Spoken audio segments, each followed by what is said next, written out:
Okay, a very good evening to one and all. So yesterday we discussed till question number 16. Today we will begin with the question number 17 onwards. So let's start without wasting any further times. And I hope everyone is reading this well and enjoying it well, क्योंकि काफी information है जो आपको पढ़नी है. तब तक हम डिस्कस भी इसको कर ही लेंगे. नेक्स्ट अपकमिंग 2-3 डेज में डन हो जाएगा. तो आपको पढ़ना लेकिन अच्छे से, अंडरस्टैंडिंग बेस वीक नहीं होना चाहिए. चलिए जी, let's start without wasting any further time. तो ये क्वेश्चन कोई नया क्वेश्चन नहीं है. It's age old question. Wind mill turbine जो बात आप करते हैं, और जब मैं पढ़ा रहा था तब भी हमने बात की थी. हम व्हाइट बोर्ड पे चलते हैं सारा, ठीक है. जो आप power of the wind turbine की बात करते हैं, power of the wind turbine, तो power of the wind turbine सबको पता है क्या होती है. के C P half of rho A V cube. और यहीं पे मैं अगर लिख दूं energy per unit time of the wind turbine, तो वो क्या हो जाएगा, K C P half of rho A V cube. तो एनर्जी भी एक तरह से देखा जाए डायरेक्टली प्रोपोर्शनल है, ठीक है, के C P half rho A V cube के, ठीक है. अब मुझे देखने वाली बात यह है कि जो मैं जब पढ़ा रहा तो मैंने आपको बताया था कि जो रोटर का डायमीटर होता है, ठीक है, मान लीजिए आपके ब्लेड है विंड टरबाइन के, एक, दो, और तीसरा मैं थोड़ा छोटा बना रहा हूं. तो यहाँ पे जो आप ये रोटर दिखा रहे हैं, इसका जो डायमीटर होता है डी, अगर वो बढ़ेगा तो आप देखो धीरे धीरे बढ़ते बढ़ते लेंथ को भी कवर करेगा. लेंथ कवर हो रही है कि नहीं हो रही है? धीरे धीरे मैंने देखा कि अगर मैं डायमीटर को बढ़ा रहा हूं तो लेंथ भी कवर हो रही है, लेंथ भी कवर अप हो रही है. या फिर अगर मैं रेडियस को बढ़ा रहा हूं तो भी लेंथ कवर हो रही है. तो कहने का मतलब ये है कि जैसे जैसे डायमीटर और रेडियस का वेरिएशन है, वैसे ही लेंथ ऑफ ब्लेड का भी वेरिएशन है इन द सेम मैनर. तो लेंथ ऑफ द ब्लेड आप कहो, ठीक है, या एरिया का वेरिएशन कहो, वो सेम है. मतलब कि एनर्जी जो है वो प्रोपोर्शनल है एरिया के, इसके हिसाब से. मतलब एनर्जी किसके प्रोपोर्शनल है, पाई डी स्क्वायर बाय 4, ठीक है. या कह सकता हूं energy is proportional to pi R square.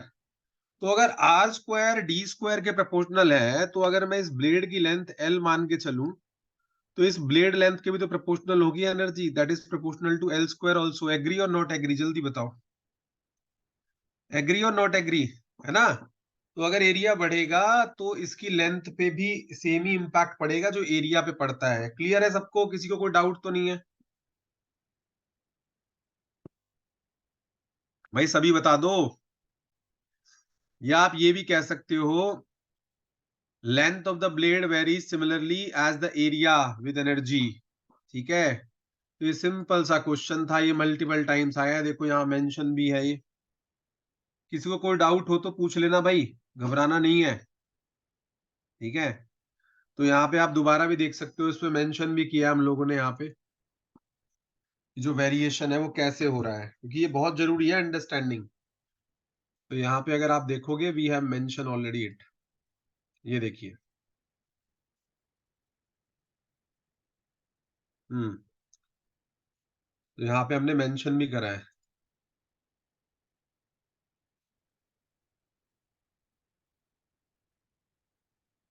देखिए,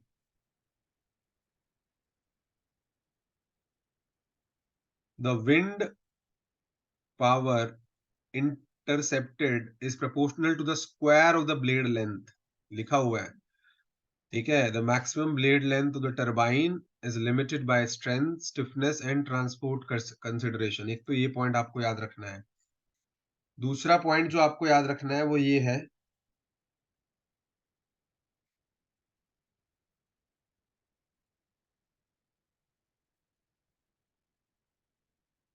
देखिए यहाँ पे मेंशन कर दिया गया है क्लियरली. यहाँ पे क्लियरली हम लोगों ने मेंशन कर दिया है कि टरबाइन के ब्लेड के साथ क्या होता है, ठीक है. The best overall formula of the power derived from the wind turbine is power is equal to half of CP, मतलब केसीपी रो, एरिया क्या हो जाएगा, pi R square V cube, where CP is the coefficient performance, आपको पता है 16/27 या 0.59. Rho is the density, R is the blade length. R को इसने सीधा सीधा ब्लेड लेंथ लिख दिया है. तो आप रेडियस कहो ब्लेड लेंथ कहो, क्योंकि सेम वे में प्रोपोगेट होगी. Blade length in meter and V is the wind speed. तो यहाँ पे लिख ही दिया आर स्क्वायर के प्रोपोर्शनल है, तो ब्लेड ब्लेड लेंथ के प्रोपोर्शनल होगी, खत्म होगी कहानी। मतलब if the energy is proportional to R square, और आर क्या है यहाँ पे, ब्लेड लेंथ है, खत्म।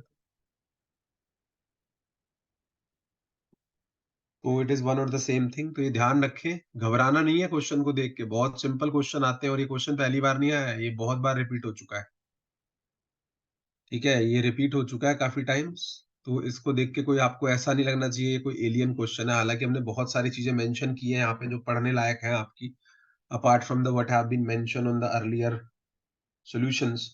ये क्वेश्चन क्लियर है, इंपॉर्टेंट क्वेश्चन है, इस फार्मूले से दोबारा भी क्वेश्चन आपको आ सकता है। मैंने ही पढ़ाया है, बहुत इंफोसिस दे के पढ़ाया है विंड इस बार। ठीक है, तो जरा संभल के, एक क्वेश्चन तो मिलने वाला है पक्का इससे, विंड से। ठीक है, चलो जी। ई आई ए, कोई पेपर ऐसा बनता नहीं जिसमें ई आई से क्वेश्चन आता नहीं। ई आई ए भी घिसा पिटा टॉपिक है, और ये भी रिपीटेड क्वेश्चन है, मैं आपको बता दूं। कोई नया क्वेश्चन नहीं आया ई आई ए का, ये डायरेक्ट आपके नोट से आया है। ठीक है, जो आपको पढ़ाए गए हैं डायरेक्ट उसी से पिक हुआ है, जो नोट्स आपके सर्कुलेशन में भी है बुकलेट 2 के अंदर, वहीं से सर्कुलेट हुआ है। तो क्वेश्चन को ध्यान से पढ़ेंगे, आंसर अपने आप ही आ जाए। जब आप ये पढ़ते हो तो ये सारे स्टेप आपने देखे हैं, उसमें screening, scoping, collection of baseline data, impact prediction, mitigation measure of EIA report, public hearing, decision making, monitoring and implementation, assessment of alternative deadline, risk assessment, ये सारे उसमें प्रोटोकॉल रहते हैं स्टेप वाइज। सबसे पहले लेकिन स्क्रीनिंग ही रहता है। और स्क्रीनिंग, कोई भी प्रोजेक्ट की स्क्रीनिंग जब आप करते हैं तो आपको ये पता चलता है कि भाई whether we have to go through. So the project plan is screened for scale of investment, location and type of development, and the project needs statutory clearance or not, कि चाहिए भी कि नहीं चाहिए हमें क्लियरेंस इसके लिए। ठीक है, अच्छी बात है। ठीक है, देखिए ध्यान से क्या पूछ रहा है क्वेश्चन में। क्वेश्चन सिंपल ही है, क्वेश्चन कोई टफ नहीं है, रिपीटेड क्वेश्चन है, ये मैं पहले बता दूंगा। पुराने पेपर जिसने करे हैं उसको मिल गया था ये क्वेश्चन वहां पे। कहता है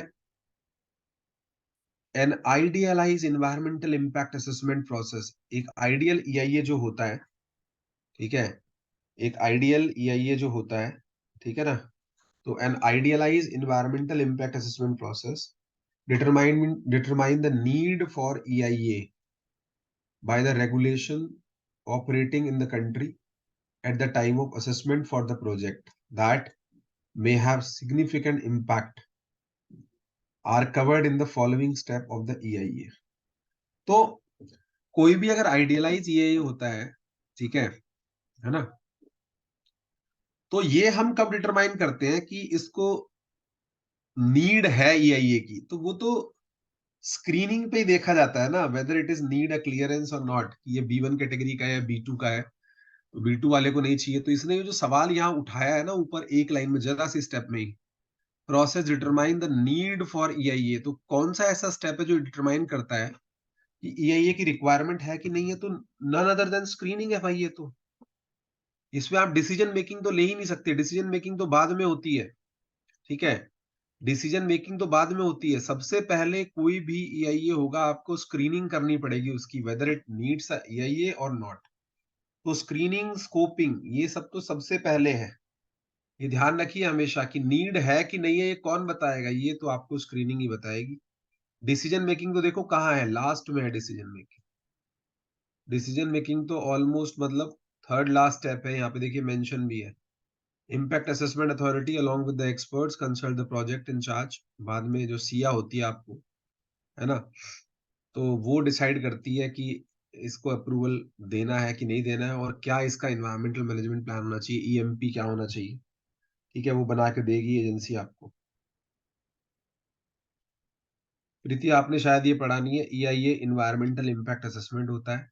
ईआईए हम किस लिए करते हैं, कोई भी आप डेवलपमेंटल एक्टिविटी करेंगे, मान ली रेलवे प्रोजेक्ट है, रोड प्रोजेक्ट है, हाईवे है, एयरपोर्ट है, कुछ भी है, उसका हमारे इन्वायरमेंट के ऊपर क्या इम्पैक्ट पड़ता है, टू स्टडी दैट। ठीक है, और whether it has to be approved और नॉट, ये देखने के लिए हम ईआईए करते हैं। ठीक है ना, तो ये मेन है ईआईए का, शायद आपने ये पढ़ा नहीं है। ठीक है ना, बट जब आप पढ़ लोगे आपको आ जाएगा। क्लियर है सबको? ये जिन्होंने पढ़ा है उनको दिख रहा होगा ये कि कहाँ है। और ये जरूर ध्यान रखिएगा, screening, scoping, collection of base, ये स्टेप्स आपको ऑर्डर में पता होने चाहिए। भाई फिर कहो सर ने बताया नहीं था, दोबारा रिपीट होगा क्वेश्चन, मैं पहले बता रहा हूं, है ना। आगे चलते हैं नेक्स्ट क्वेश्चन पे, क्वेश्चन नंबर 19 को देखते हैं। क्वेश्चन नंबर 19 को देखते हैं, इससे आसान क्वेश्चन नहीं हो सकता। 19 क्वेश्चन पूछा गया ना आपसे, मेरे ख्याल से। हाँ, स्टेप्स इंपॉर्टेंट है। यही है कि इससे आसान क्वेश्चन नहीं था पेपर के अंदर, क्योंकि ये अंडर ग्रेजुएट लेवल का क्वेश्चन है। इनफैक्ट मैं तो इसको 12th लेवल का ही कहूंगा, अगर किसी को ठीक से पता है तो डायरेक्टली बुकलेट 2 से लिया गया है, ये आपका इकोलॉजी से। ठीक है। क्वेश्चन नंबर 19 जो है, देखो क्वेश्चन क्या कहता है, अजर्शन रीजन का क्वेश्चन है, ध्यान रखना। अजर्शन रीजन का क्वेश्चन है। हम्म, तो पहले चलते हैं अजर्शन पे। Ecosystem are close to flow of energy, ठीक है, material and biota and tightly bound in space and time. ये तो इसने खुद ही गलत बात कह दी। भाई इकोसिस्टम तो ओपन है। इकोसिस्टम तो कैसा है, स्टेप भी आ सकते हैं बेटा, और कुछ भी आ सकता है, आपको पूरा पढ़ाया गया है ये तो मैं ये कोई इंपॉर्टेंट नहीं बता रहा यहाँ पे, मैं डिस्कशन पार्टिसिपेट कर रहा हूँ। स्टेप्स भी आ सकते हैं और माइनॉरिटी पूछ सकता है आपसे, यही है कि जो भी आपको पढ़ाया गया है वो आपको पूरा ही पढ़ना पड़ेगा, ये ऐसे नहीं कुछ भी पढ़ के चले जाएंगे। ठीक है ना। तो इकोसिस्टम जो होता है गाइस, वो ओपन होता है। Ecosystem is a open system with respect to the flow of energy, क्योंकि उस सराउंडिंग से वो गेन भी करता है और लूज भी करता है। ठीक है। तो energy as well as matter. तो ये तो भाई पहली स्टेटमेंट तो हो गई गलत, इसने कह दिया क्लोज सिस्टम। क्लोज सिस्टम नहीं है जी, ओपन सिस्टम है। Ecosystem are open to flow of energy. तो इसको आप मार्क कर दीजिए गलत। जैसे ही कोई विद्वान होगा उसको पता चल गया पहला गलत है, तो पहले गलत वाले क्वेश्चन पे मैं जाऊंगा। ठीक है। दूसरे स्टेटमेंट पे चलते हैं, है ना। दूसरा स्टेटमेंट देखते हैं। There are 5 dynamic interactive control, that is local climate, supply of resources, functional group of organism, disturbance regime and anthropogenic activity. ये 5 एक्टिविटी हैं जो इकोसिस्टम को रेगुलेट करती हैं। बिल्कुल ठीक बात है। कहीं का लोकल क्लाइमेट कैसा है वो भी डिटरमाइन करेगा। सप्लाई ऑफ रिसोर्स कैसी है, ज्यादा है कम है, that will also help out. Functional group कौन से हैं ऑर्गेनिज्म के, प्रोड्यूसर है, हर्बीवोर है, कार्निवोर है, ओमिनोर, डिकम्पोजर है। डिस्टर्बेंस regime कैसी है, स्मॉल अमाउंट ऑफ डिस्टर्बेंस है, ह्यूज अमाउंट ऑफ डिस्टर्बेंस है, मॉडरेट है। और एंथ्रोपोजेनिक एक्टिविटी कैसी है, नियर बाय ह्यूमन बीइंग की। तो ये तो स्टेटमेंट बिल्कुल ठीक है। ये 5 फैक्टर कंट्रोल करते हैं। तो पहला स्टेटमेंट ठीक हो गया, दूसरा स्टेटमेंट गलत, पहला स्टेटमेंट गलत हो गया, दूसरा स्टेटमेंट ठीक हो गया। तो ऐसे में आंसर हो जाएगा आपका 4 नंबर। डिटेलिंग इसकी हम देखते हैं थोड़ी सी। 4 नंबर क्यों आंसर है, क्योंकि पहला स्टेटमेंट ही गलत हो गया था। जो इकोसिस्टम है that is an open system that exchange the energy as well as matter. उसको क्लोज सिस्टम नहीं कह सकते आप, ये ध्यान रखिएगा। ठीक है। क्लोज सिस्टम मत कहिएगा उसको कभी भी। देखिए इसमें सारी चीजें हमने मेंशन की गई है। Energy and matter in an ecosystem कैसे एक्सचेंज होता है वो आपको पता होना चाहिए, that how it goes on. यहाँ पे देख सकते हैं। Ecosystem ecologists are often most interested in tracing the movement of energy and the matter through the ecosystem. We will take a close look at the movement of energy and the matter when we consider food webs, network of organisms that feed on one another, and the biogeochemical cycle. The pathway takes by the chemical element and they move through the biosphere. The organisms found in an ecosystem tend to have adaptations, benefits, feature arising by natural selection, and they help them to get the energy and the matter in the context of the particular ecosystem. Before we get into details, so let's look at the key factors how energy and the matter travel through the ecosystem. तो मतलब आप उसको close नहीं कह सकते, आपको उसको open कहना पड़ेगा। Both energy and the matter are conserved, neither created nor destroyed, but take different routes through the ecosystem. Material is recycled. The same atoms are reused over and over. Energy flow through the ecosystem, usually entering as light, जो sun से आती है, and exiting as a heat. तो ये आपको ध्यान रखना है। मटेरियल रिसाइकल होगा और एनर्जी फ्लो होगी, तो आप क्लोज नहीं कर सकते उसको, ओपन ही रहेगा वो, है ना। तो आप ये ध्यान रखें कि जो ट्रेट्स हैं, जो क्वालिटी है इकोसिस्टम की, यहाँ पे मेंशन भी है कि जो ट्रेट्स होते हैं आपके, the traits are determined by a set of 4 interactive control: climate, soil resource supply, major functional groups, organisms and disturbance regime. जो मैंने मेंशन किया था, ऊपर क्वेश्चन में मेंशन था, वो यहाँ भी मेंशन है कि ये सारे फैक्टर होते हैं जो डिटरमाइन करते हैं आपका, ठीक है? और इसमें एक आपका और ऐड हो गया, लोकल क्लाइमेट, ठीक है? ये ध्यान रखिएगा। लोकल क्लाइमेट भी, उसमें क्लाइमेट लिखा है, इसमें लोकल क्लाइमेट लिखा है, ठीक है? तो ये एक डिफरेंस है। तो लोकल क्लाइमेट कह लीजिए, सॉइल रिसोर्स सप्लाई हो गई, मेजर फंक्शनल ग्रुप्स हो गए ऑर्गेनिज्म के, डिस्टर्बेंस रेजिम हो गई, ठीक है ना? और एंथ्रोपोजेनिक एक्टिविटी, वो तो नो डाउट है ही कि इंसान क्या असर डाल रहे हैं उसके ऊपर, वो भी आपको पता होना चाहिए। Is it clear each and every one? Question number 19 क्या क्लियर है? किसी को कोई डाउट हो तो बता देना भाई। कोई भी डिबेट डाउट आपके दिमाग में आ रहा हो, अभी कर लो, अभी कर लो, मेरे संग 14 तारीख को दिमाग में नहीं आना चाहिए। आपको लॉजिक पता होना चाहिए क्यों चूज किया हमने ये, ऐसे नहीं खाली। किसी को कोई डाउट है यहाँ तक? जल्दी बताइए, जल्दी से। चलो हम आगे चलते हैं, आगे दौड़ते हैं थोड़ा सा। सिंपल सिंपल ही आता है। कोई ये कहे कि ये एमएससी लेवल का क्वेश्चन है, मैं नहीं मानता, ये 12th लेवल का क्वेश्चन है, ठीक है? जिसने भी थोड़ी बहुत थर्मोडायनेमिक्स पढ़ी है बचपन में, और जिसको भी ये पता है, तो ये इकोसिस्टम कभी भी क्लोज सिस्टम हो ही नहीं सकता, because it have the interaction with the outside. ये क्वेश्चन भी रिपीट हुआ है, आज से 4-5 साल पहले ये क्वेश्चन आया था, सोल्यूशन में भी लिखा हुआ है, पेपर में भी दिया हुआ है। फॉल्ट के टाइप, ठीक है? पहले तो हम फॉल्ट के टाइप ही पढ़ लेते हैं, ठीक है ना? तो पहली बात तो ये ध्यान रखनी है कि जो मूवमेंट्स होती है अर्थ, अर्थ के इनसाइड, ठीक है, किस तरह की मूवमेंट्स होती हैं रॉक्स के बीच में, उसको थोड़ा समझे। तो एक होती है टेंशनल स्ट्रेस, जिसमें एक दूसरे के अपोज जा रहे होते हैं, दो तरफ अपोजिट फोर्स लग रहा होता है। एक होती है कंप्रेशनल स्ट्रेस, जिसमें एक दूसरे के हम पास आ रहे होते हैं। आप एरो देख सकते हो इसका, ये एरो दूर जा रहा है, वो एरो भी दूर जा रहा है, that is called transitional stress, ठीक है? जो स्ट्रेस डेवलप होगी, ट्रांजिशनल स्ट्रेस कहलाएगी। ऐसे ही जब एक दूसरे के पास आएंगे, that is called compressional stress. इसीलिए डायग्राम यहाँ पे लगाया हुआ है कि कंप्रेशनल स्ट्रेस क्या होती है, ट्रांजिशनल स्ट्रेस क्या होती है, आपको पता हो। तीसरा होता है शेयर स्ट्रेस, जब एक दूसरे के स्लाइड पास करते हैं पैरेलली, दिख रहा है ना, एक इस तरफ को आ रहा है एरो, एक उधर को जा रहा है, तो पैरेलल मूवमेंट जब होती है, बिल्कुल ठीक बात है, डाइवर्जेंस होगा, है ना, टेंशनल जो होता है, और कन्वर्जेंस होगा जो कंप्रेशनल होता है, आप कह सकते हो ऐसा, ठीक है? तो एक तो ये बात ध्यान रखनी है, टाइप ऑफ स्ट्रेस जो हुई। फिर होते हैं फॉल्ट, ठीक है ना? तो stress is a force exit per unit area, and strain is physical change in the result of the response of the force. उसके बाद फॉल्ट की बारी आती है, ठीक है? फॉल्ट क्या होते हैं, मतलब किस तरह के फॉल्ट क्रिएट होते हैं? तो एक तो नॉर्मल फॉल्ट होता है, ठीक है? नॉर्मल फॉल्ट में क्या है कि hanging ball has move downward related to the footwall due to the extensional force. तो ये नीचे की तरफ को आ जाएगा, जैसे एरो आपको दिखाया हुआ है। तो ये इस तरह का जब कंडीशन बनती है, तो उसको हम बोलते हैं नॉर्मल फॉल्ट, ठीक है? ये नीचे को आ गया, this kind of fault is normal fault.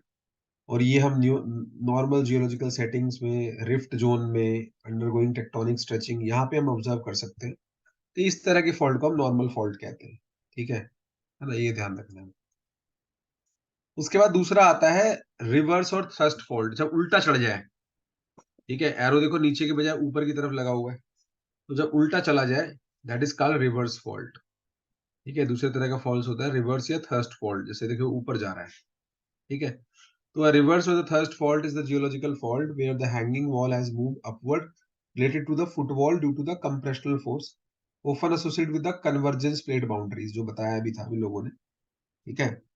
ये compressional के लिए होता है, convergence कहते हैं। The type of fault can result in significant geological feature, can also generate powerful seismic wave, अच्छी खासा earthquake आ सकता है इससे, ठीक है? इसके अलावा एक स्ट्राइक स्लिप फॉल्ट होता है।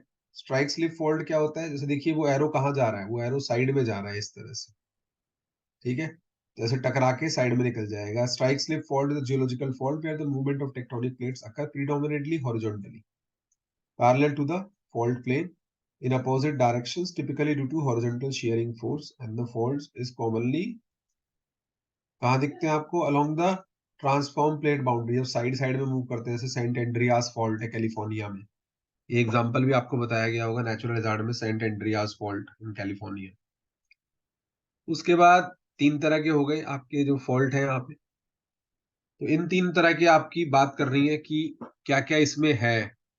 बस यही चीज को आपने देखनी थी, जो हमें मतलब मेन हाईलाइट करनी है कि कौन कौन से फॉल्ट है यहाँ पे। तो अगर मैं टाइप्स ऑफ स्ट्रेस की बात करूं, और उसके बाद मैं तरह तरह के फॉल्ट देखूं, associated plate boundary type, resulting strain कैसी आएगी, और एसोसिएटेड फॉल्ट टाइप और ऑफसेट टाइप।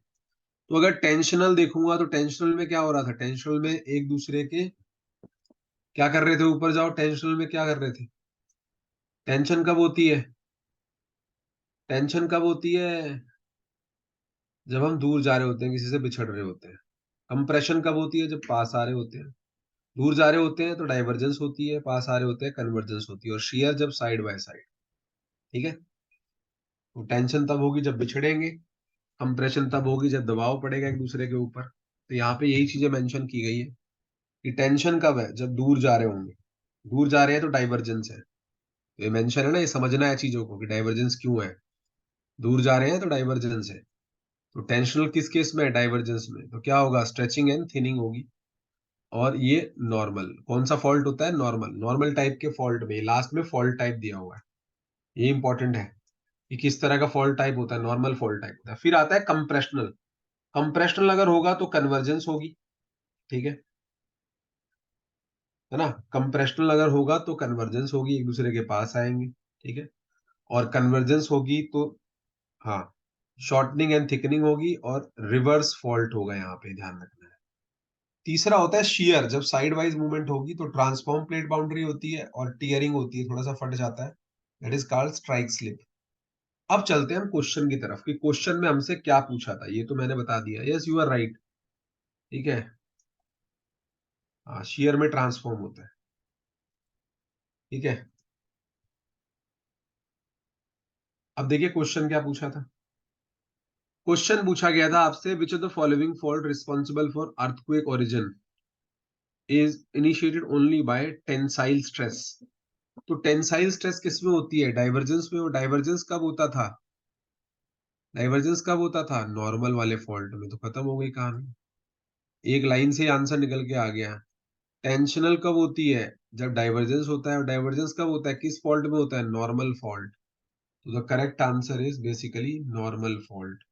तो यहाँ पे आंसर आपका हो जाएगा guys normal fault, which is the first one, इस तरह का। तो आंसर हो गया आपका normal fault. Correct answer is option number 1। Normal fault here is the correct answer. किसी को कोई डाउट है भाई तो बता देना। अगर किसी को कोई डाउट है तो मुझे बता देना। किसी को कोई डाउट है यहाँ तक? जल्दी बताओ। क्वेश्चन नंबर 20 में पक्का? ठीक है।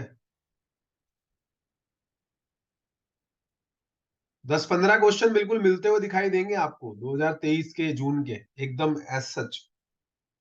ठीक है। तो अच्छे से इसको रीड करना है। और मैंने बोला हुआ है, सख्त इंस्ट्रक्शन है, 2023 से लेके 2018 तक के सोल्यूशन में आप कुछ नहीं छोड़ेंगे, वो तो करके ही जाना है। उसके पहले के सब्जेक्ट के आप करते हो तो वेल एंड गुड है, वरना कोई बात नहीं। लेकिन 18 टू 23 में कोई सोल्यूशन आप नहीं छोड़ेंगे, कोई क्वेश्चन नहीं छोड़ेंगे।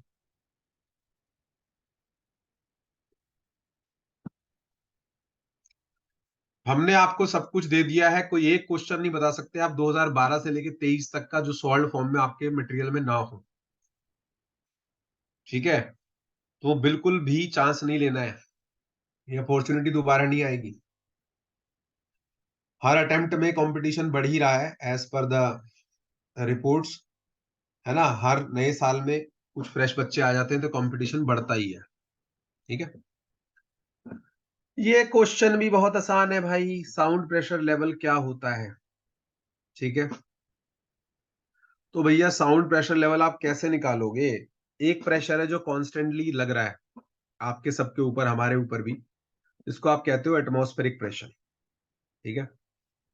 एटमॉस्फेरिक प्रेशर हमारे ऊपर कॉन्स्टेंटली लग रहा है। उसमें से अगर मैं बैरोमेट्रिक प्रेशर हटा दूं, जो मेरा नॉर्मल प्रेशर है ग्राउंड पे, तो मैं साउंड प्रेशर लेने का हकदार हूं। तो यहाँ पे यही क्वेश्चन पूछा था। पहले हम थ्योरी को गो थ्रू कर लेते हैं। ये साउंड नॉइज से क्वेश्चन आया है, साउंड प्रेशर लेवल से, जहां पे आप फार्मूला पढ़ते थे कि sound in dB is equal to 20 log of P by P naught, जहां पे पी नॉट होता था 20 micro pascal, 20 into 10 to the power minus 6 pascal, ठीक है। और जिसमें आप प्रेशर को साउंड लेवल में कन्वर्ट करते थे, तो उसी का थोड़ा सा एक्सटेंशन है यहाँ पे। देखते हैं क्या पूछ रहा था ये। सबसे पहले इसने पूछा आपसे कि what is sound pressure level, क्या एसपीएल क्या होता है ना, and how it is measured. तो sound pressure level is on the basis of level how loud something can be perceived differently by different people, so we need to have a means to get an objective measurement of sound level, ठीक है, express in numerical term। और इसी को हम define करते हैं sound pressure level, SPL, and is quite complex thing to get grip with. To understand the SPL, sound pressure level, we must first understand the sound pressure. Sound pressure P is the average variation in the atmospheric pressure caused by the sound. The unit of pressure measured is Pascal, and the term sound pressure may proceed by other noise measurement terms such as instantaneous maximum and peak sound intensity, जिसको आप कहते हो, ठीक है। फिर आपने formula भी इसका पढ़ा होगा, दैट साउंड प्रेशर लेवल क्या होता है, P bye P not 20 into log 10 P bye P not. लेकिन लास्ट में जब देखेंगे, अगर मैं इसको एज एन फिजिकली एनालाइज करूं कि साउंड प्रेशर क्या होता है एक्चुअली में, तो साउंड प्रेशर को जब आप फिजिकली एनालाइज करेंगे, साउंड प्रेशर और acoustic pressure is the local pressure deviation from the ambient average equilibrium atmospheric pressure caused by the sound wave in air। sound pressure can be measured using a microphone inverted in the hydrophone use करते हैं। And ऐसा unit क्या होती है, pascal होती है pressure की, तो आपको पता है। साउंड प्रेशर एक्चुअली में क्या होता है, sound pressure is actually the difference between the total pressure, जो एटमॉस्फेयर में मेरा टोटल प्रेशर है, माइनस जितना आपका प्रेशर बैरोमीटर शो कर रहा है, जो इंस्ट्रूमेंट होता है हमारा बैरोमीटर प्रेशर मेजर करने के लिए, उसको घटा दो। तो जो एक्सेस ऑफ प्रेशर है, अगर मैं एटमॉस्फेरिक प्रेशर में से बैरोमेट्रिक प्रेशर घटा दूं, that is called sound pressure. तो ये फिक्स है साउंड प्रेशर के लिए, that sound pressure is equal to total atmospheric pressure minus of barometric pressure, ठीक है।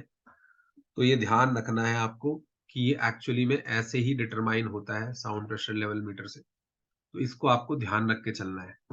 क्लियर है क्या ये बात?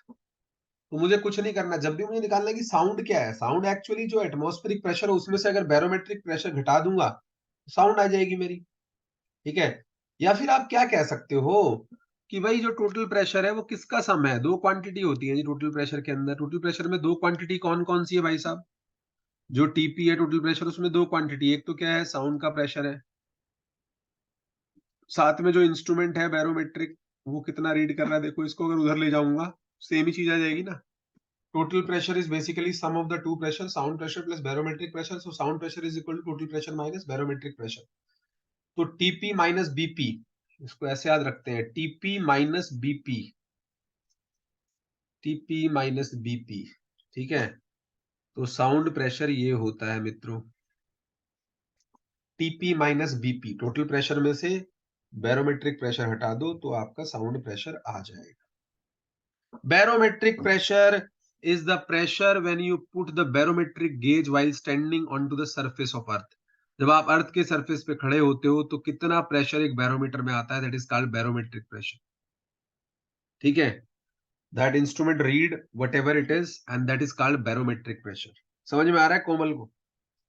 जिसको आप 760 mm of Hg कहते हो भाई, जिसको आप 760 mm of Hg कहते हो, या 1, ठीक है, 760 mm of Hg, ठीक है। तो वो बैरोमेट्रिक प्रेशर, जो बैरोमीटर इंस्ट्रूमेंट है जो वो रीड कर रहा होगा उस समय, उसको कहते हैं। आगे चलते हैं, नेक्स्ट क्वेश्चन पे पहुंचते हैं। Next question is very simple, ये भी रिपीट हो चुका है, बुकलेट नंबर 4 में आपके दिया हुआ है, पहले भी ये क्वेश्चन आ चुका है, जहां पे आप एपिडेमियोलॉजी की बात करते हैं। देखो एपिडेमियोलॉजी क्या होती है, it is the branch of biology which deals with the cause and effect of a disease, ठीक है। जहां पे हम ये स्टडी करते हैं कि भाई ये डिजीज हुई कैसे, ठीक है, ठीक है ना, और क्या कॉमन है, ठीक है, इस ग्रुप में एक्सपोजर में जो इनको ये बीमारी हुई, तो ये सब हम उसमें स्टडी करते हैं, इसको बोलते हैं एपिडेमियोलॉजी, ठीक है। एपिडेमियोलॉजिस्ट भी होते हैं, और एक बकायदा बुक आती है सोशल एंड प्रिवेंटिव मेडिसिन की, ग्राम एल पार्क। ठीक है, हम लोग को ग्रेजुएशन में पढ़ाई जाती थी, एक सब्जेक्ट होता है मेडिकल साइंसेज में, एमबीबीएस में, social and preventive medicine bye gram L park. मेरे पास उसकी कॉपी अभी भी रखी हुई है मेरी अलमीरा में। तो ग्राम एल पार्क में इसको बड़े अच्छे से डिफाइन किया गया है एपिडेमियोलॉजी को क्या है। तो एपिडेमियोलॉजी जो है वो किस चीज की स्टडी है कि किस ग्रुप के इंडिविजुअल हैं जिनको एक स्पेसिफिक टाइप की डिजीज है और उनके बीच में क्या कॉमन सिम्टम है। ठीक है, मान लो कि कोई 50 लोग हैं, ठीक है, तो उसमें एज ग्रुप पहले आप आइडेंटिफाई करोगे, क्या बीमारी है और क्या उनके कॉमन सिम्टम है। ठीक है, दैट इज कॉल्ड एपिडेमियोलॉजी, जिसमें कॉज एंड इफेक्ट हम देखते हैं सारा। ठीक है, तो बस यही आपको डिफाइन करना है और इसमें 4 टर्म दी हुई है कि attempt to ascertain commonality in exposure to that group have experience are referred to as। तो जो एपिडेमियोलॉजिकल स्टडी करते हैं कि किसी को बीमारी है स्पेसिफिक और then attempt to ascertain the commonality in the exposure that group have experience are referred to as। एक में है, एक में नहीं है। तो जिनमें सिम्टम है वो हो जाएंगे केस और जिनमें सिम्टम नहीं है वो हो जाएंगे कंट्रोल। तो ये बात आपको ध्यान रखनी है कि जिसमें इफेक्ट दिख रहे होते हैं उनको बोलते हैं case, seeing effect in them. ठीक है, और जिनमें कुछ नहीं दिख रहा होता उनको बोलते हैं कंट्रोल एक्सपेरिमेंट। पढ़ा था ना, है ना, कंट्रोल ऑब्जेक्टिव। तो इस तरह की स्टडी को वैसे तो हम केस कंट्रोल स्टडी कहते हैं जो आपसे ये पूछी हुई है क्वेश्चन, लेकिन फिर भी हम बाकी सारी चीजों को देखते हैं। टॉक्सिकोलॉजिकल टेस्ट क्या होते हैं? टॉक्सिकोलॉजिकल टेस्ट में तो आप बेसिकली डोज रिस्पॉन्स कर्व को स्टडी करते हो। तो toxicological test are mostly used to examine the specific adverse event और specific end point such as cancer, cardiotoxicology जैसे हार्ट में कोई इशू हो गया, स्किन या irritation. Toxicity testing also helps to calculate the no observed adverse effect level, कि कितनी drug की डोज तक हमें कोई इफेक्ट नहीं दिखाई देता। मान लीजिए कोई अल्कोहल पी रहा है, उसने 100 ml अल्कोहल पी ली, को असर नहीं आ रहा, 150 पी ली, को असर नहीं आ रहा, 200 ml जैसे पी, वो चकराने लग गया। तो 150 ml जब तक उस पर कोई असर नहीं आ रहा था उसको बोलते हैं NOAEL, no observed adverse effect level, मतलब इस डोज तक कोई एडवर्स इफेक्ट लेवल इसका दिखाई नहीं दे रहा। ठीक है, उसको बोलते हैं NOEL। Does and it help for clinical studies. तो ऐसे में हमें फिर आइडिया लग जाता है कि इतनी डोज सेफ है और इसके बाद इससे खतरा पैदा हो जाएगा, तो ऐसी स्टडी को कहते हैं टॉक्सिकोलॉजिकल स्टडी। दूसरा ऑप्शन जो इसमें मेंशन करा हुआ है कोरिलेशनल स्टडी। कोरिलेशनल स्टडी क्या है? ये भी आसान है, कोरिलेशन आपने स्टैटिस्टिक्स में पढ़ा ही था। तो इसका पर्पस क्या होता है? The purpose of correlational studies to establish the presence और absence of relationship and these studies seeks to determine the two variable are related to, there is no correlation between them और there is a correlation. जैसे for example मैं कहता हूं कि भाई जो है कोविड का हार्ट अटैक से कोई लेना देना है, ठीक है, और फिर मैं कहता हूं कि कोविड का हार्ट अटैक से कोई लेना देना नहीं है। ठीक है, या फिर क्या उन लोगों में हार्ट अटैक दिखा जिनको कोविड के दौरान दूसरी वेव में कोविड हुआ? तो such kind of study is basically called correlation study. Cohort study किसे कहते हैं गाइस? जो लोग सेम एज ग्रुप के होते हैं और सेम टाइप पे जन्मे होते हैं उनको हम कहते हैं कोहर्ट। ठीक है, the group which is born at the same time and have been exposed to the similar kind of experiment to observe the things. A cohort study is a type of epidemiological study in which the group of people which are common with a common characteristic। मैंने बोला ना क्या common characteristic होगी? एक ही समय पे जन्मे बच्चे हैं, मान लो किसी का बर्थ जो है, आज क्या तारीख है, 6 है ना, तो मान लो 6 दिसंबर 2023 को जो बच्चे जन्म हुए, चाहे वो मेल है चाहे फीमेल है, उनको अगर हम स्टडी करते हैं तो वो एक कोहर्ट कहलाएगा दिल्ली में। ठीक है, that is called one cohort, same age group के होंगे। It followed over time with how many reach a certain health outcome, interest, disease conditions, event, death and change in health status और behaviour. तो ऐसे करके हम cohort study design कर सकते हैं जो सेम टाइम पे जन्मे थे। और चौथा जो मैंने आपको बताया जो हमारा आंसर है केस कंट्रोल स्टडी, तो ये ध्यान रखना है कि इसमें आपको कॉज इफेक्ट रिलेशनशिप देखना था। तो a case control study is also known as case reference study, जिसमें बीमारी के लक्षण दिखेंगे वो केस हो गया और जिसमें नहीं दिखेंगे वो कंट्रोल हो गया, है ना। Type of observation, the study in which two existing group, दो ग्रुप बनाएंगे हम, एक जिसमें सिम्टम है और एक जिसमें नहीं है, differing in outcome and identify and compared on the basis of some supposed casual attributes. ठीक है, case control studies are often used to identify factor that may contribute to a medical condition by comparing subject who have the condition, मैंने कहा ना जिसको है disease, जिनको मैंने बोला case, with the patient we do not have the condition और disease but are otherwise similar to the control, मतलब एक जैसे हैं, तो एक जिसमें बीमारी है उसको केस कहेंगे और जिसमें नहीं है उसको कंट्रोल कहेंगे, या कंट्रोल, जैसे आप लगाते हो ना, एक कंट्रोल एक्सपेरिमेंट होता है और एक नॉर्मल एक्सपेरिमेंट होता है, तो वही केस कंट्रोल है। Is it clear to each and every one? जल्दी बताइए। तो यहाँ पे करेक्ट आंसर हो जाएगा आपका केस कंट्रोल स्टडी। देखो मैं बता रहा हूं, देखो ना, वही तो बता रहा हूं ना, कैसे आपने जज किया। देखो क्वेश्चन को पढ़ो, क्वेश्चन को ध्यान से पढ़ो। क्या कह रहा है? इन एपिडेमियोलॉजी, जो एपिडेमियोलॉजी होती है, मैंने बताया ना, the study which first identify a group of individual, ठीक है, एक ग्रुप ऑफ इंडिविजुअल को आइडेंटिफाई करती है, who have a specific disease, तोड़ तोड़ के पढ़ना है क्वेश्चन को, who have a specific disease, इनको बीमारी है, तो ये केस हो गए, ठीक है। उसके बाद क्या कर रही है? तोड़ तोड़ के पढ़ना है। Then attempt to ascertain commonalities in the exposure that group have experience, ठीक है, और किसी दूसरे ग्रुप के साथ फिर उसको कंपेयर कर रहे हैं कि उनमें कॉमन क्या है, ठीक है। इसने पूछा है have a specific disease and then attempt to ascertain commonalities in the exposure that group have experienced, एक दूसरा ग्रुप है जिसने कुछ एक्सपोजर तो उसको लगा है, लेकिन उसके अंदर वो डिजीज नहीं आई है। ऊर्जा को दिख गया कहाँ पूछा है? तोड़ तोड़ के पढ़ना है, तोड़ तोड़ के क्वेश्चन को। ये वर्ब देखो, अब जब मैंने हाईलाइट किया कैसे एकदम क्लियर दिख रहा है। Study which first identify a group of individuals, ठीक है, ग्रुप ऑफ इंडिविजुअल आइडेंटिफाई करेंगे, you have a specific disease, तो आपको यहीं से दिख गया। पढ़ने का ही तो खेल है। 50% रोल तो एग्जाम में क्वेश्चन को पढ़ने का ही है, जो आप जल्दीबाजी में पढ़ते हो। अगर पहली बार में आपको कोई क्वेश्चन स्ट्राइक नहीं कर रहा, लीव इट, मूव अहेड, उसके पीछे नहीं पढ़ना है हाथ धो के। तो क्वेश्चन को पढ़ना भी बहुत बड़ा गेम है।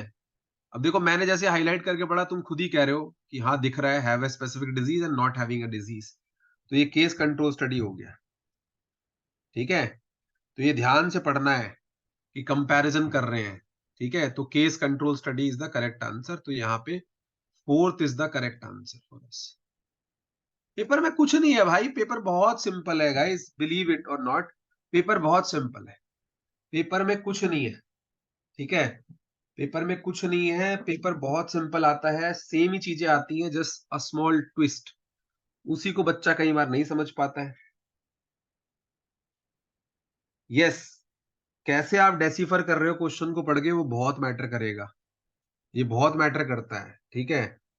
ऑप्शन आपको खुद ही आंसर दे देगा। अगले क्वेश्चन पे चलते हैं, क्वेश्चन नंबर 23, जल्दी से क्वेश्चन नंबर 23, ठीक है भाई। ये भी ना रिपीटेड क्वेश्चन है, कई साल का, एक आधे साल का नहीं, ठीक है, कई साल का रिपीटेड क्वेश्चन है जो 23 क्वेश्चन है, और आप लोग बताओगे इसको। मैंने तो खैर क्या ही बताना है, ये तो बहुत ही सिंपल है, ठीक है। 23 जो है कई साल का रिपीटेड क्वेश्चन है, और मेरे ऐसा बच्चा होता और मैं एग्जाम में बैठा होता, तो मैं कैसे इसको अटेम्प्ट करता मैं आपको बताता हूँ। क्वेश्चन नंबर 23 क्या चूज कर लिया मैंने, तो ध्यान से पढ़िएगा क्वेश्चन को, क्वेश्चन पढ़ना भी बहुत मैटर करता है, जैसा कि अभी हमने बताया आपको। क्वेश्चन नंबर 23, एक लिस्ट दी है जिसमें एक्ट दिए हुए हैं और दूसरी लिस्ट में उसके ईयर दिए हुए हैं, ठीक है। तो ये वाले क्वेश्चन में भी फिर से आपको वही काम करना है कि मैं बस उसको पकड़ लूं जो मेरे हाथ में आ जाए। तो भाई ये तो सबको ही पता है कि बायोडायवर्सिटी एक्ट जो है 2002 में आया था, ये तो कोई ऐसा नहीं होगा, शायद ही होगा, जब पढ़ाया गया आपको, आपकी बुकलेट में भी ये घोट घोट के मेंशन है कि जो बायोडायवर्सिटी एक्ट है वो 2002 में आया।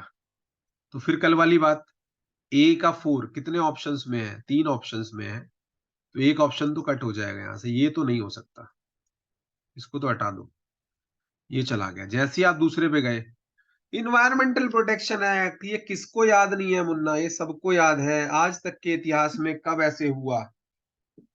Environmental protection act 1986, umbrella act, ये तो भर भर के लिखा है, तो बच्चे बच्चे को पता है, अंडर ग्रेजुएट में भी हम पढ़ा रहे हैं, 12th क्लास की एनसीईआरटी में भी लिखा हुआ है। इसको जो आइडेंटिफाई ना कर पाए तो वो क्या करे, उसको तो फिर एनवायरमेंट से तौबा कर लेनी चाहिए। और ये दूसरे वाला जो है आपका ये चला जाएगा 1986 पे। मतलब एक होशियार बच्चे की बता रहा हूँ वो कैसे इसको करता। अब बी पे 3 आ गया। बी पे 3 कितने में है? एक 2 में है, फिर से एक ऑप्शन कट गया, ये गायब। अब चॉइस रह गई ए और सी में, पहले और तीसरे में। अब सी पे चलते हैं, ठीक है, या फिर डी भी देख सकते हो, वाइल्ड लाइफ प्रोटेक्शन एक्ट जो है आपका, ठीक है। जो डी है वाइल्ड लाइफ प्रोटेक्शन एक्ट, ये खुले खुले शब्दों में लिखा हुआ है आपकी बुकलेट के अंदर ही कि जो वाइल्ड लाइफ प्रोटेक्शन एक्ट है साहब, वो आपका 1972 में आया। वाइल्ड लाइफ प्रोटेक्शन एक्ट जो है वो 1972 की पैदाइश है ना। तो वाइल्ड लाइफ प्रोटेक्शन एक्ट 1972, और इंडियन फॉरेस्ट एक्ट जो रिवाइज हुआ आपका 1982 में हुआ, ठीक है ना। जो इंडियन फॉरेस्ट एक्ट था वो कब रिवाइज हुआ?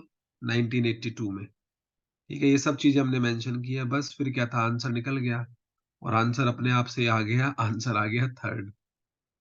तो इन क्वेश्चंस में सिर्फ आपको अपनी पेशेंस दिखानी होती है, ऑप्शंस को रीड करने की और राइट चॉइस को पकड़ने की। तो यहाँ पे करेक्ट आंसर आपका थर्ड हो गया as per the choices given, ठीक है। तो करेक्ट ऑप्शन इज थर्ड, ये हो गया थर्ड, ठीक है जी। सारी चीजें यहाँ हमने मेंशन की हुई हैं, आप देख सकते हैं। बायोडायवर्सिटी एक्ट क्या था, बायोडायवर्सिटी एक्ट या बायोलॉजिकल डायवर्सिटी एक्ट 2002 वाला क्या था, किन चीजों के बारे में वो बात करता था। हाँ, ये तो स्कोर बढ़ाने वाले क्वेश्चन है, इनको तो आप छोड़ ही नहीं सकते किसी भी हाल में। तो स्कोर बढ़ाने वाले क्वेश्चन है कि बायोडायवर्सिटी एक्ट 2002 में आया, किस चीज के बारे में बात की इसने? Aims to the conservation of biological resources, managing its sustainable use and enabling fair and equitable sharing of benefits arising out of the knowledge biological resource with local communities। ये सारी चीजें आपकी बुकलेट 4 में भी लिखी हुई है, और ये आपको पढ़ाई गई है, आप ये नहीं कह सकते, ये आपको पढ़ाई गई है चीजें सारी, लॉ के अंदर और बायोडायवर्सिटी के अंदर ये पढ़ाया गया है, ठीक है।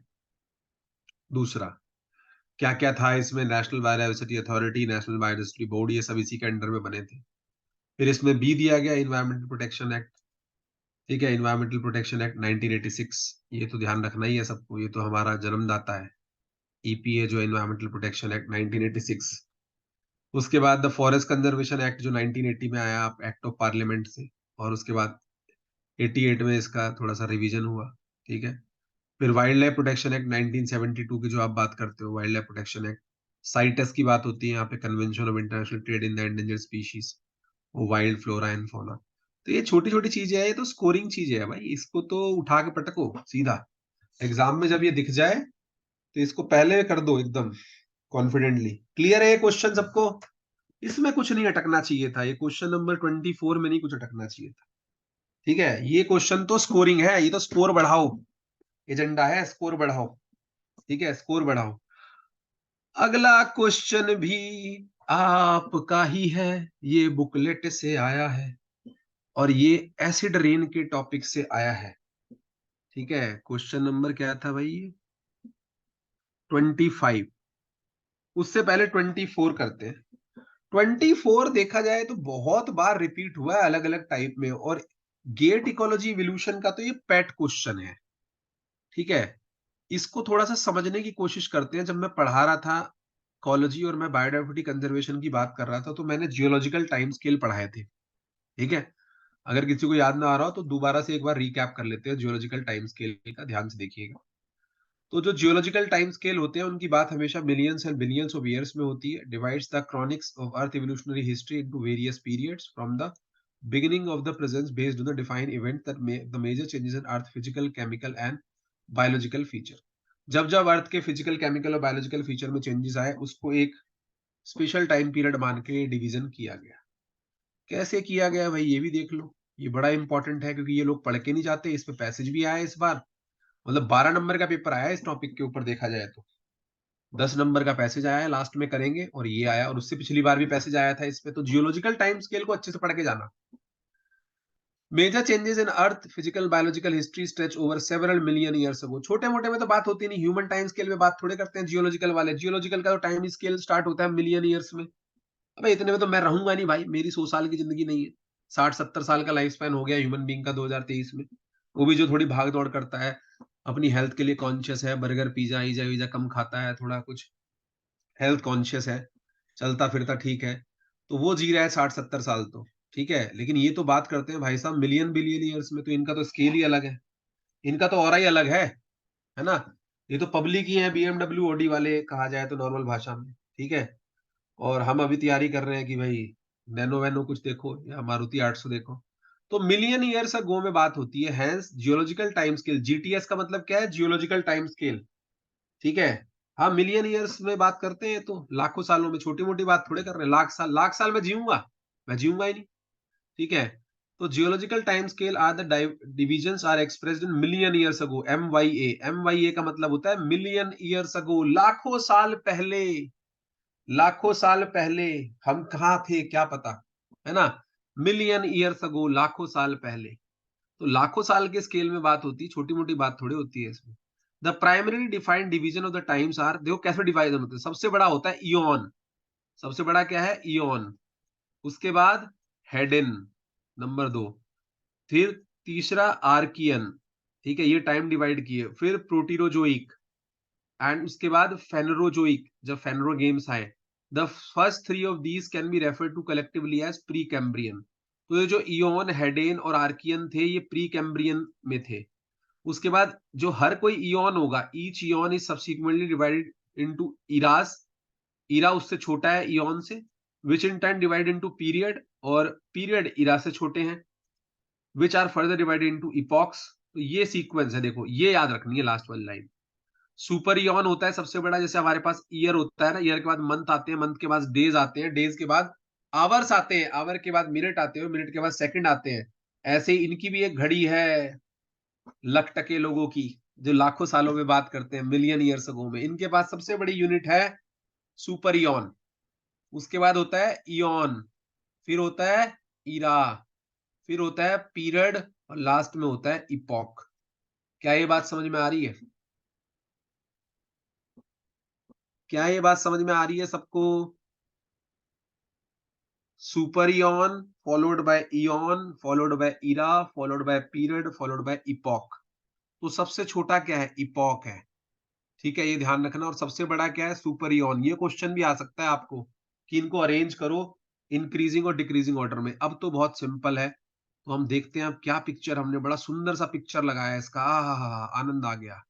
ऊपर देखो मेंशन किया हो गया, यहाँ से क्वेश्चन हमारे बायोडाइवर्सिटी में भी आता है, मैंने बताया था ना, जुरासिक में जो है गए। तो million years ago, M Y A का मतलब क्या है, मिलियन ईयर्स अगो। सबसे बड़े कौन है, इयॉन, ठीक है, यहाँ पे जो इयॉन दिखाया हुआ है, और यहाँ देखिए इरा दिखाया हुआ है, पीरियड दिखाया हुआ है। आपको बस कुछ याद नहीं रखना, जो इयॉन है फेडरोजोइक, उसमें कौन है, सीनोजोइक, मीजोजोइक, पैलियोजोइक, ये 3 है, ठीक है। उसके बाद क्या है, ion pre Cambrian, 2500 million years अगो, ठीक है। अब इसको पहले ऊपर वाले को बात कर ले, छोटे की बात करेंगे क्योंकि हमारा, हाँ जी वॉइस क्लियर है, ठीक है। तो ये 0 to 65 वाले जो है, जो हमने बताया था आपको कि सीनोजोइक इरा है, सीनोजोइक इरा में भी टर्शरी पीरियड है ना, और क्वार्टरनरी में ह्यूमन इवोल्यूशन हुआ, ठीक है।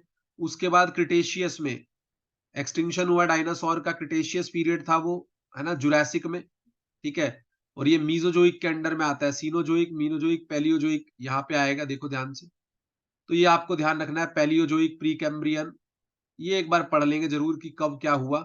और फिर इसमें टाइम पीरियड देखिए, सुल्यूरियन, डिवोनियन, कार्बोनिफेरस, परमियन, कैम्ब्रियन, ये सारे हैं।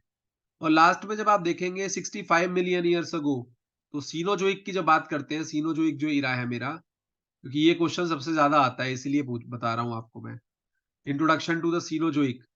इसमें क्या है, 65 मिलियन ईयर्स अगो, आज से 65 लाख साल पहले, 65 इंटू 10⁶, इतने लाख साल पहले जब लास्ट एक्सटिंक्शन हुआ था, जिस इरा में डायनासोर एक्सटिंक्ट हुए थे, the Cenozoic is the most recent, सबसे नया है हमारे लिए Cenozoic. Major subdivision of animal history, the other two are Paleozoic and Mesozoic. The Cenozoic span only about 65 million years ago from the end of Cretaceous and the extinction of non-avian dinosaur to the present. तो जब Cretaceous time period का and हुआ और Jurassic में जब dinosaur extinct हुए, जिसको आप लास्ट मास एक्सटिंक्शन भी कहते हैं, और इसी समय आपकी आइस एज हुई, जब आपके वॉल्वरिन्स मिलते थे। किसी ने आइस एज अगर मूवी देखी हो ना 65 मिलियन ईयर से पहले, जो अलग तरह के मैमोथ टाइप के हाथी थे, ठीक है? तो Cenozoic is sometime called the age of mammal. Mammals की एज के ग्रुप को कहते हैं सीनोजोइक, जी, मतलब इस टाइम पीरियड को सीनोजोइक भी कहते हैं पीरियड को, because the large land animal have been mammals during this time. This is the misnomer for several reasons. First, the history of mammal began long before the Cenozoic. Second, the diversity of life during the Cenozoic is far wider than mammal, and the Cenozoic could have been called the age of flowering plant, Phanerogamia जिसको आप बोलते हो, or the age of insect, age of teleost fish, and the age of bird just as accurately. The Cenozoic is divided into two main subdivisions. दो division है इसमें, tertiary और quaternary. Most of the Cenozoic is tertiary, from 65 million years ago to 1.8 million years ago. यहां तक का तो इसमें हमने रखा टर्शरी में, और क्वार्टरनरी में क्या है 1.8 मिलियन ईयर्स अगो से आगे, ठीक है? लास्ट 1.8 जो लाख साल थे उनको हमने कहा। तो यही सब आपसे पूछा गया है इस क्वेश्चन के अंदर। बेसिकली तो ये चार्ट जो ऊपर दिया हुआ है देखो ना, सीनोजोइक में कौन कौन से हैं, प्लियोसीन, ओलिगोसीन, इयोसीन, पैलियोसीन, ये सारे हैं इसके अंदर, और टर्शरी टाइम पीरियड है, ठीक है? बस ये दो आपको डायग्राम थोड़े से ध्यान रखने हैं, और यहाँ पे जरूर ध्यान रखें, मेरा अपना दिल कहता है जो ऊपर वाला जो ये कॉलम है ना सीनोजोइक का, इसको तो दिल से याद कर लेना। वैसे तो सारे को देख लेना इसको, बट ये जो कॉलम है सीनोजोइक, मीजोजोइक, पैलियोजोइक, और ये सीनोजोइक में क्या क्या था, टर्शरी टाइम पीरियड में मैमल आए, क्वार्टरनरी में ह्यूमन का इवोल्यूशन हुआ, Cretaceous time period 65 billion years ago extinction of dinosaur, जो लास्ट एक्सटिंक्शन था आपका, फर्स्ट प्राइमेट इवॉल्व हुए, फर्स्ट फ्लावरिंग प्लांट आए। Mesozoic 145 Jurassic, first bird dinosaur की डाइवर्सिटी इस टाइम आई। उससे पहले ट्रायसिक, फर्स्ट मैमल आए, फर्स्ट डायनासोर आए इसमें, ठीक है? ये ध्यान रखना, ठीक है? ये क्वेश्चन आपसे कई बार हो जाते हैं। प्रोटोजोइक में लाइफ बिगिन इन द सी, तो ये एक बार जरूर देखेंगे, है ना? और डिवोनियन में फर्स्ट एम्फीबियन आए, सिल्यूरियन में फर्स्ट वेस्कुलर प्लांट आए, ओडोविशियन में, ठीक है? कैम्ब्रियन में फर्स्ट फिश आई, इसको एज ऑफ फिश भी बोलते हैं। तो ये थोड़ा सा देखना पड़ेगा, जो कोर जियोलॉजी का जूलॉजी का टॉपिक है ये, हालांकि एनवायरनमेंट का टॉपिक नहीं है, इसको गेट इकोलॉजी और इवोल्यूशन में ही आना चाहिए, लेकिन भाई क्या करें, टीचर की मर्जी मेरी मर्जी, मैं ऐसा पेपर बनाऊं, मैं वैसा पेपर बनाऊं, मेरी मर्जी। पर इतना मैं बता रहा हूं आपको, जितना कंटेंट हमने आपको पढ़ाया और जो बताया, अगर पढ़ के जाते हैं तो 70 से नीचे आप नहीं जाएंगे, तो उसमें फिर आपकी मर्जी। 70 से ऊपर मतलब जेआरएफ। अगर आप 70 प्लस क्वेश्चन ठीक कर लेते हैं पेपर 2 में, तो ये याद रखिएगा, इतिहास गवाह है 12 साल का। आज तक कभी ऐसा नहीं हुआ कि, मैंने आपको ये बता रहा हूं, अगर आप 70 प्लस पे चले गए 100 में से, तो पेपर 2 के हिसाब से तो आप जेआरएफ है। और ऐसे ही अगर आप 35 या 35 प्लस पे चले गए पेपर 1 में, तो आपका जेआरएफ सरस्वती भी नहीं रोक सकती, ठीक है? वो भी कहेंगी तथास्तु। तो इसीलिए मैं कह रहा हूं आपको अपना टारगेट याद रखना है कि मेरी क्या रिक्वायरमेंट है, आपकी रिक्वायरमेंट ये है, और ये कट ऑफ हमेशा ही आपको एज देगी, चाहे कट ऑफ कैसी जाए, पेपर कैसा ही बने, अगर आप ये एम कर रहे हैं तो आप पीछे नहीं रहेंगे, ठीक है जी? इसको स्टॉप